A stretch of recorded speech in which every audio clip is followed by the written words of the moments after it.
We hear the word circling in ATC communications, but we do not hear the word circling on the CVR of the Black Hawk. Now, certainly a more complicated picture of what happened that night, Kelly. We've asked the Army for comment. They have yet to get back to us. All right, let me interject real quick, because as a pilot that I follow, his commentary is incredible. Like, he's really, really good. He puts his stuff together. And I guarantee you he has a great explanation of this now that the new information has come out. And he's always privy to this stuff that most people aren't. So I'll be interested to see what he had to say. Maybe in post-production we'll put it out there. But she had 450 total flight hours, 326 hours specifically with the Black Hawk helicopter. Now, out of a little bit of frustration, I'm overly critical of this person. But we cannot forget that her co-pilot who was training her is also responsible. Let me tell you why.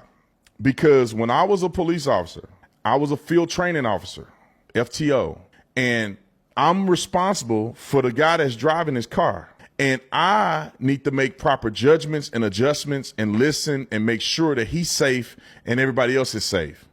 Now, if he runs through a red light and kills everybody, do you blame me? No. But also, I should have responsibility in part of making sure he don't kill himself because he didn't hear a transmission or he's unaware of things that he probably wouldn't know because he's somewhat in a role of not having as much experience as me.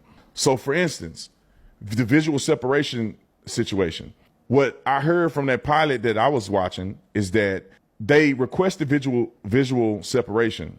However, they were looking at the wrong aircraft. And this is how they messed up. Because technically this aircraft is here. They want visual separation, but they're requesting visual separation as they're looking at a plane back there. So that's why you see them request visual separation and then the crash happens like this. That's because they weren't asking for visual separation from this plane that's right here.